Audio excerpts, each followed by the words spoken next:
Amigo.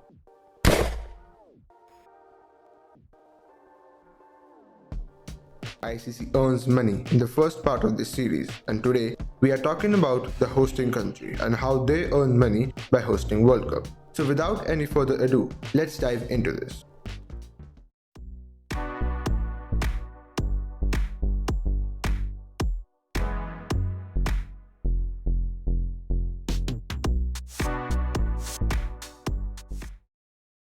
We all know World Cup brings a lot of fans to any country, and these fans are also the potential customers or tourists for that country, because a lot of people have not heard about the country but went there for the World Cup. As a result, the hotels near the stadium area and a lot of shops start working a lot. New employment is generated at large level and foreign currency comes in that country. And if the experience is good, these fans can become regular tourists and the overall tourism revenue of the country increases. Apart from this, if a country is successfully able to host the World Cup without any problems, this shows stability of that country and increases its soft power, and as a result, a lot of big investors may want to invest in the country, and this foreign investments gives an overall positive impact to the GDP of that country and its overall growth as well. Now, during the World Cup, infrastructure is one of the main things to be taken care of, and during this time, the hosting country spends a large amount of money on repairing of infrastructure and creating new ones. But this is not the biggest expense for a country. The most money that the country loses is from tax exemption. This is in the terms and condition of World Cup that every hosting country must agree to tax exemption to ICC and exempt millions of dollars of tax money on different things.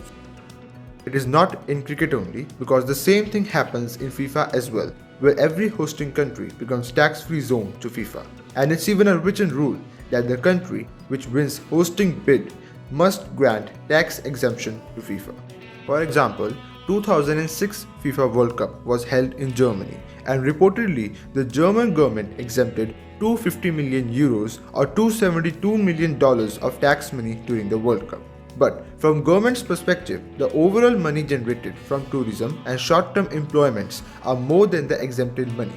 For example, in the same 2006 case of Germany, they reported their total earning from tourism to around $400 million, which means the country was a net profit.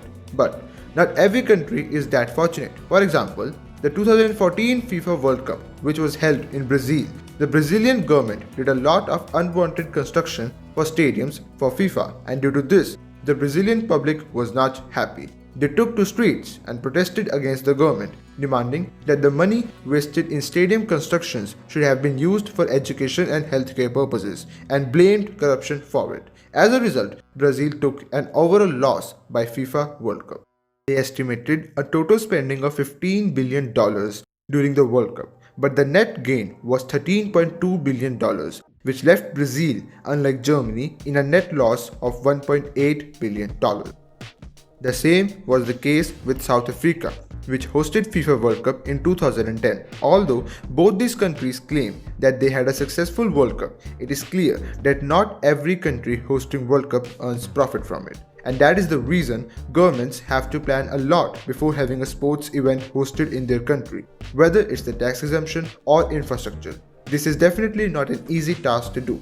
But still, there are successes like the one with Germany, which keeps the cycle moving. And this cycle is the whole business model of how hosting country earns money for any sports event hosted. I hope the video was informative and you enjoyed it. This was part 2 of this series, and in part 3, we will be talking about the broadcasters of these sports events and how they earn money. Subscribe and click the bell icon to do not miss that video. That's all for today. See you next time.